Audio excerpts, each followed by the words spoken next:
Buen día, profesora y compañeros. Le habla el estudiante Johan Uribe. Voy a hablar brevemente sobre dos ejemplos de estratificación abierta y cerrada.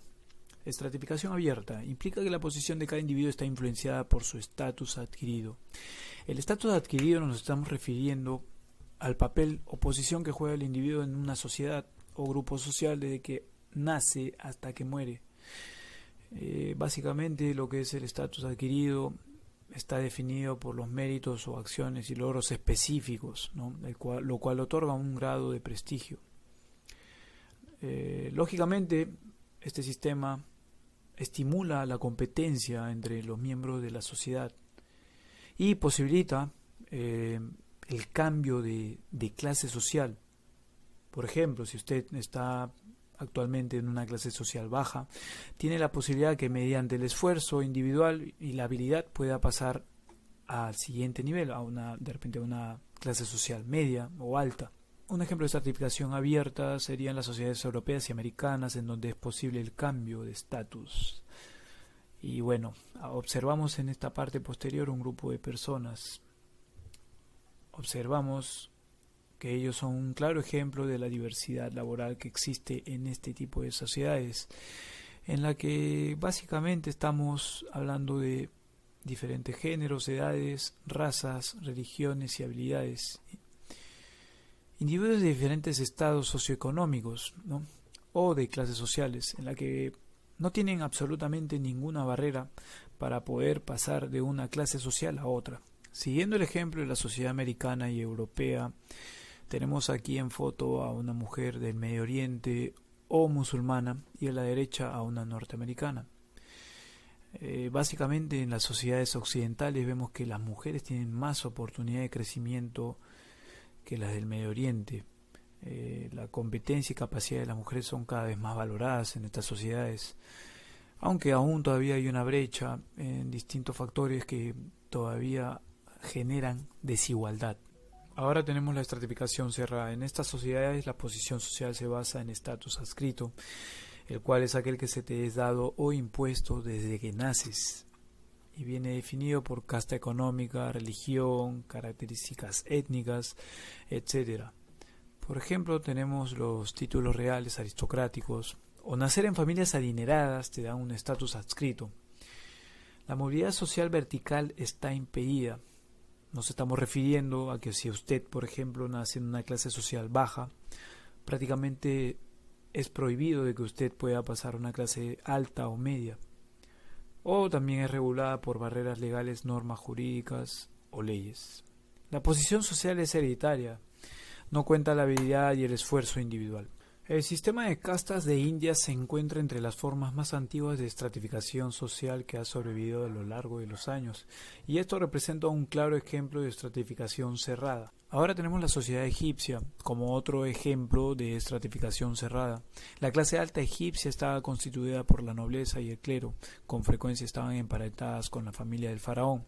Observamos al faraón en la parte superior de esta pirámide y podemos ver de que hay diferentes estratos y no hay interacción o no había interacción entre estos estratos, o sea, no había forma de que, por ejemplo, un campesino fuera parte de la nobleza o un esclavo fuera soldado. Esto es un claro ejemplo también, ¿no?, de lo que es estratificación cerrada. Y bueno, en conclusión, la estratificación social es un constructo mental que pretende ayudar al estudio del hombre y la sociedad. Puede tener mayor o menor utilidad una u otra manera de verla según nuestros objetivos. Mediante ella podemos entender mejor los diferentes fenómenos sociales existentes a lo largo de la historia y en la actualidad. Ningún modelo de estratificación es el único verdadero, aunque hay algunos que han resultado más nocivos para la humanidad. Hay que tener en cuenta que ninguna sociedad es completamente abierta o cerrada. Eso es todo de mi parte, profesora. Muchas gracias a todos por su atención. Buen día, profesora y compañeros.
Muy bien, ahora daremos 2 ejemplos de teoría funcionalista y 2 ejemplos de la teoría del conflicto.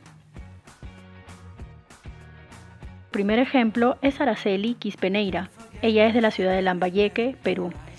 Graduada como ingeniera de sistemas, pero gracias a su amor por el karate es que obtiene una beca en los Estados Unidos para estudiar ingeniería aeronáutica. Ella es la primera latina en comandar 3 exitosas misiones de la NASA. Actualmente pertenece al programa del telescopio espacial James Webb. Es representante del PRONAVEC, donde incentiva a niñas a convertirse en científicas. Nuestro segundo ejemplo es Osvaldo Hidalgo. Él es fundador de los lubricantes Bistoni en el Perú. Él es de familia de agricultores, sale desde los 13 años de la ciudad de Huaraz a trabajar y es más o menos a los 18 o 20 años donde él visualiza su proyecto social. En la actualidad, él tiene abarcado su empresa los 5 continentes del mundo.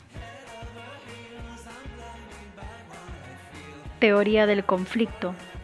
Ejemplo: deportistas sobrevalorados, preferencias, corrupción dentro de las ligas o clubes.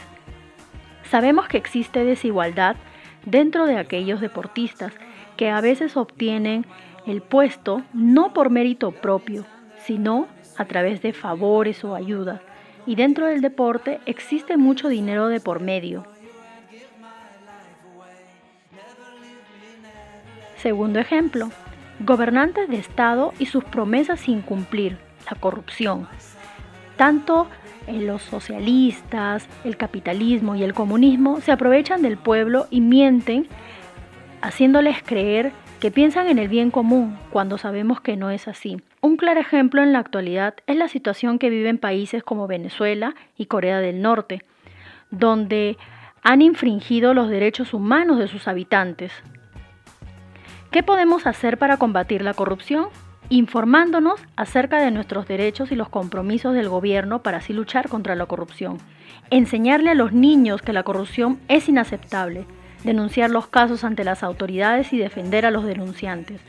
No aceptar ni ofrecer sobornos, pagos, etc. Y exigir información transparente sobre salud, educación y seguridad.